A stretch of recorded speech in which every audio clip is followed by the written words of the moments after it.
Hey guys, Mike Toy with Bonsai Boise. This is my dwarf pomegranate tree. This started as a cutting about 2 years ago, um, and it's grown to this size in 2 years. So it's a really pretty tree, I think. I've always loved it. It grows these bright red flowers in late summer, and it's got very small, very bright green leaves. It's just really attractive tree. So today I'm going to take it out of this training pot and put it into a bonsai pot and see what the roots look like. I have no idea what to expect once I get in there. See, there's one flower left. There it is. It's the last flower of the season. So along the way, I'll talk a little bit about my experience with it and how it's going and what you can look for if you decide to get one. So come with me. We'll dive in and get dirty.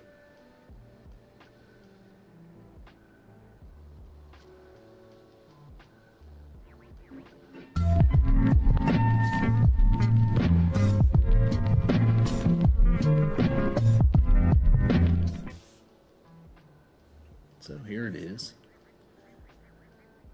So there's the pot that I'm going to put it in.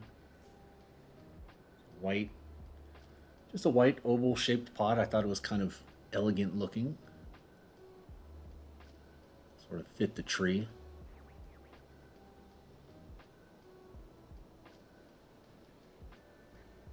So I'm going to start with some basic pruning. Branches that are crossing or in very obvious wrong places, that kind of thing. One thing I'll mention, there's a lot of different styles when it comes to pruning, but from my experience and from what I see, there's really two main styles. There's clip and grow, and there's hedge pruning. My style, at least on this one, is kind of a mix between the two, and I find that I'm gravitating more and more toward this hybrid style. And just to give you a quick backstory on those, so clip and grow is when you clip each individual branch, and then you let it grow out, and you clip it, and the spot that you clip it is where it will begin to grow in that direction, if that makes sense. So if a leaf is, let's say, facing left, and you clip it right above that leaf, now that branch will grow left. That's the basics of clip and grow. Hedge pruning takes none of that into account, and it simply is pruning the tree down to a specific shape, kind of like a ball. You just go through kind of like you're just pruning a hedge. You just prune it down to that size. You let it grow out again, then you prune it down to that size. There's pros and cons to both of those styles. I've used them both. I continue to use both of them. Sometimes this, sometimes that. Hedge pruning, I believe, is healthier for the tree. It allows it to really retain most of its foliage, and it's just a healthier way to do it. It grows faster that way. The trunk thickens up faster that way. Let it grow out, just hedge prune it back. Walter Paul has a really good article on that if you watch any of his videos on YouTube or subscribe to him in some way. He's a hedge prune guy. Clip and grow, but actually before I move on to clip and grow, hedge pruning, the downside to it is that you're not doing any structural pruning at all. So branches are crossed, or you can have 5 branches coming out of one spot. You can get reverse taper that way, and it just means more corrections later, which, that's your style, that's your style. But that's the downside to hedge pruning. It's lower maintenance, it's faster growing, potentially postponing some problems for later. Clip and grow is different. Clip and grow, you are controlling, as much as you can at least, the growth of the tree in the direction and structure that you want. It's a little slower because you're nipping at it a little more often, I think, and maybe you don't have to, but I think if you want to be effective with it, you have to clip it more often. So you In other words, you let the branch grow out to maybe 5 or 6 nodes, a node being a set of leaves, and then you trim it back to the first or second set of nodes. Let it grow out again, trim it back again, let it grow out again, trim it back again. So you're in much more control of the structure and the shape and the direction, but it slows it down a little bit. So the trunk thickens up slower and so forth. So long story short, as I ramble on about these two styles, is that I'm doing a mix of both, where I'm more or less just hedge pruning it back to a particular shape and size with some clip and grow. I'm kind of going in there looking for any really obvious defects, and I'm thinning it out so that light can penetrate and get in there better. So it's a little bit of both. Now, I put off clipping this last beautiful red flower as long as I could, but I can't put it off anymore. It's time now. I've got to do it. Goodbye, little red flower. You sure were pretty. We'll see you again next year.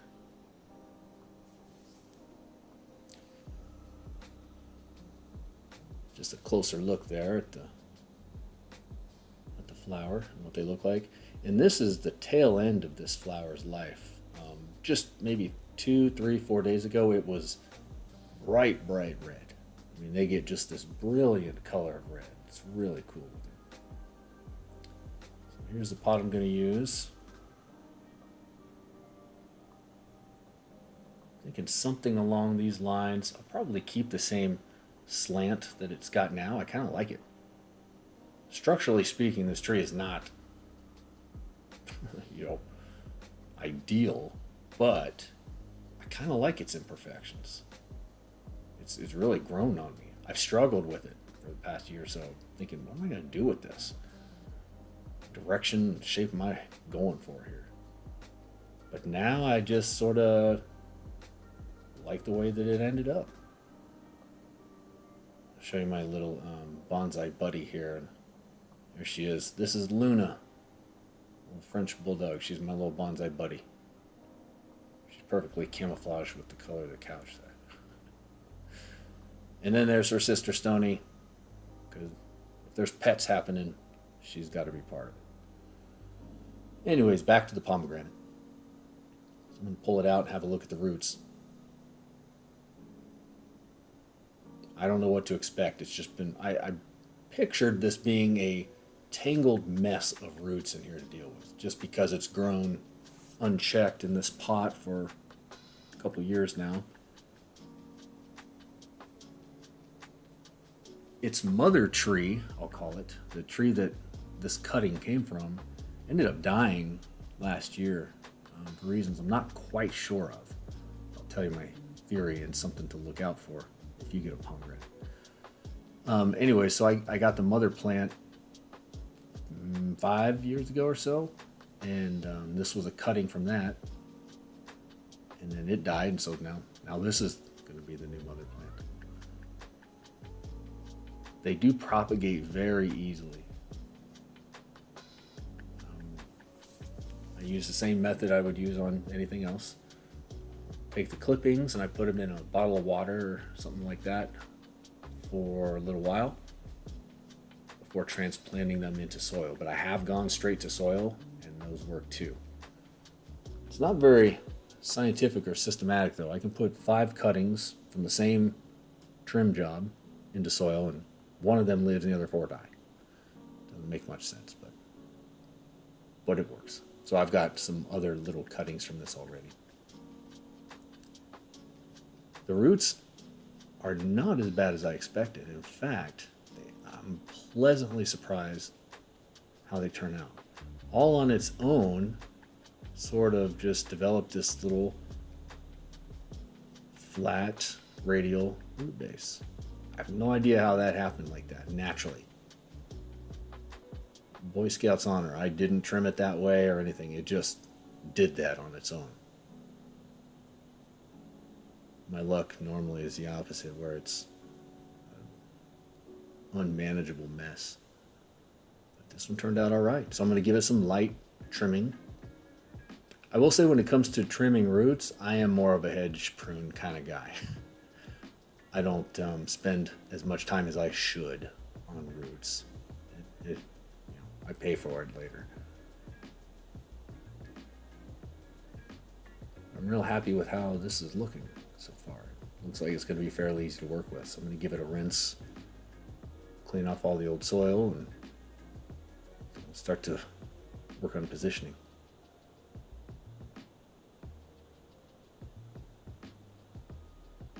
While I'm doing that, a couple other observations on these dwarf pomegranate trees. Besides how pretty they are, I'll say the only thing I've realized they don't like too much is cold. They are a Mediterranean, they're technically a shrub, not a tree. But they are originally from Mediterranean region, so if you can imagine how that is, it's warm and dry. So they don't like humidity either. In fact, I've noticed better results when the soil is a little bit on the dry side. And I have heard that they actually like to be a little bit root bound. So there they are. Look at that. It just did that on its own. I mean, yes, I just now trimmed it, but to have a flat radial root base like that is pretty fortunate. It's not the prettiest. It's still going to be a work in progress, but we're off to a good start. So I'm going to get the pot prepared. Something else about these I've noticed. I'm told, I've read and I've seen that they drop their leaves in the fall. Mine never has. Never once. Occasionally, some of them will turn yellow. I'm talking like a few. But otherwise, not at all. So I don't know if mine is some special variety, that doesn't do that or what. But yeah, none of my pomegranates have ever gone dormant and dropped their leaves. So I don't know what that's worth. I'm just throwing it out there and so that you can add that to the equation.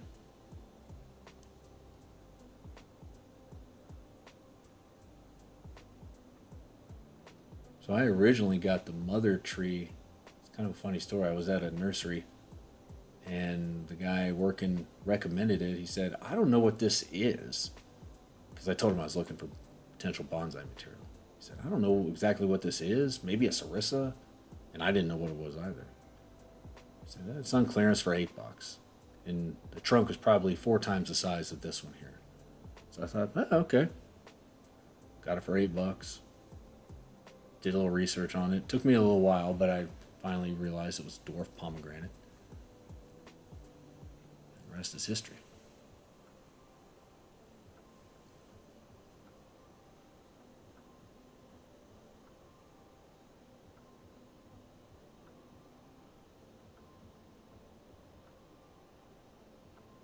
I'm just trying to figure out where I want it.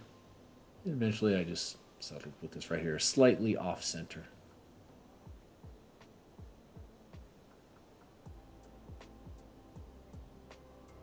And my soil mix that I'm using is a slight variation from my normal. My normal mix is just 3 ingredients. It's pine bark, perlite, and safety absorb, all sifted thoroughly. That's what I used here, except I also added in a good healthy dose of pumice, just because I had some on hand. So I spared you the boring details of working the soil into the roots, but trust me when I say I spend a good amount of time working the soil into the roots. Now I'm giving it a good thorough watering.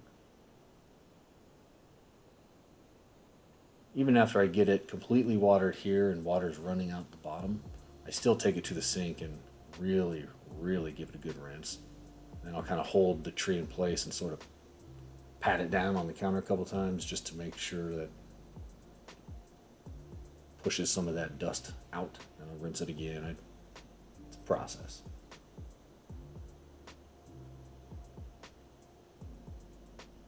put some rocks in, because I typically do not wire my trees into the pot.